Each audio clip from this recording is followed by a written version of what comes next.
బిస్మిల్లాహ్ Rahman Rahim. Friends, ఈరోజు మనం అల్లాహ్ జిక్ర్ ఎందుకు చేయాలి, ఒకవేళ అల్లాహ్ జిక్ర్ చేయకపోతే ఏమవుతుంది అన్న విషయం హదీసు వెలుగుల్లో తెలుసుకుందాం. బిస్మిల్లాహ్ రహ్మాన్ రహీం.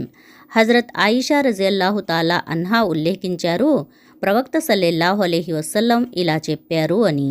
అల్లాహ్ జిక్ర్ చేయకుండా గడిపిన ప్రతి ఘడియపై మనిషి ప్రళయ దినాన పశ్చాత్తాపం చెందుతూ బాధపడతాడు. ప్రళయ దినాన దాసుడి పాపాలు పుణ్యాలు త్రాసులో వేసి తూచినప్పుడు పాపాల బరువు ఎక్కువ, పుణ్యాల బరువు తక్కువ ఉన్నప్పుడు ఆ మనిషి, అయ్యో, నేను నా జీవితంలో ప్రతి క్షణం అల్లాహ్ జిక్ర్ చేసి ఉంటే ఎంత బాగుండేది, ఈరోజు నా పుణ్యాలు ఎక్కువై ఉండేవి అని పశ్చాత్తాప చెందుతూ బాధపడుతూ ఉంటాడు. కనుక మనం ప్రతి క్షణం అల్లాహ్ జిక్ర్ చేసే అలవాటు చేసుకోవాలి. ఏ పని చేస్తూ ఉన్నా కూడా అల్లాహ్ను ధ్యానిస్తూ ఉండాలి. చిన్న చిన్న తస్బీలు అయినా సుబ్హానల్లాహి, అల్హమ్దులిల్లాహి, అల్లాహు అక్బర్, లా ఇలాహ ఇల్లల్లాహ, అస్తగ్ఫిరుల్లాహ్ లాంటి చిన్న చిన్న తస్బీలు అయినా మనం చదువుతూ ఉండాలి. అల్లాహ్ మనందరికీ ప్రతి క్షణం అల్లాహ్ జిక్ర్ చేసే భాగ్యాన్ని కల్పించుగాక. ఆమీన్ యా రబ్బుల్ ఆలమీన్. ఉఖ్బా బిన్ అమీర్ రజియల్లాహు తాలా అన్హు వారు ఉల్లేఖించారు, ప్రవక్త సల్లల్లాహు అలైహి వసల్లం వారు ఇలా చెప్పారు అని.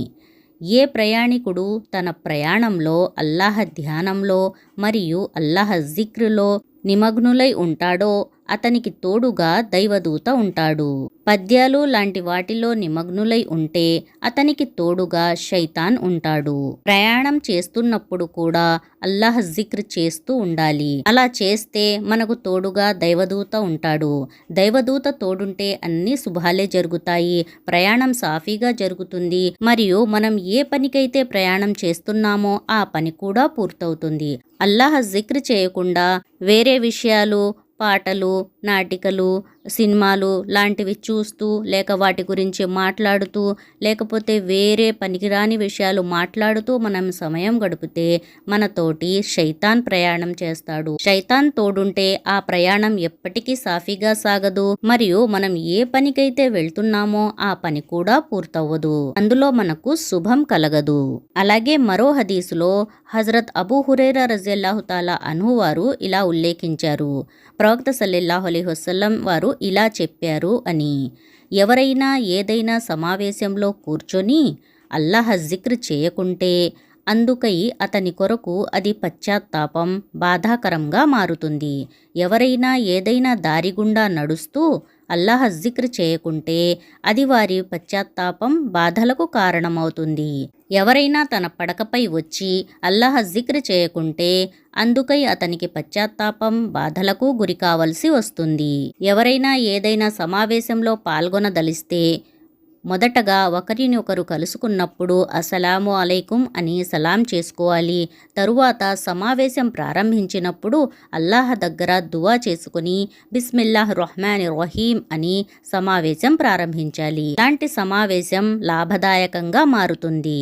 ఎవరైనా ఏదైనా దారి గుండా ప్రయాణిస్తున్నప్పుడు కూడా జిక్ర్ చేస్తూ ఉండాలి. అలాగే నిద్రపోయే ముందు చదివే దువా మరియు 5 కలిమాలు, తరువాత ఆయతల్ కుర్సీ, సూరతుల్ ఫాతిహా, సూరతుల్ ఇఖ్లాస్, సూరతున్ నాస్ మరియు సయ్యదుల్ ఇస్తగ్ఫార్ లాంటివి దువాలు అన్నీ చదువుకొని నిద్రపోవాలి.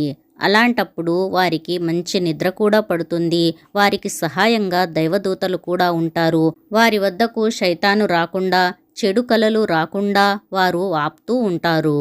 ప్రయాణాల్లో, సమావేశాల్లో మరియు ఎక్కడికైనా వెళ్తున్నప్పుడు, నిద్రపోయే ముందు, నిద్ర నుంచి మేల్కొన్న తరువాత, భోజనం చేసే ముందు, భోజనం చేసిన తరువాత, ఇలా ప్రతి క్షణం ప్రతిసారి మనం అల్లాహ్ జిక్ర్ చేస్తూ ఉంటే ప్రళయ దినాన మనం పశ్చాత్తాపం చెందవలసిన అవసరం ఉండదు.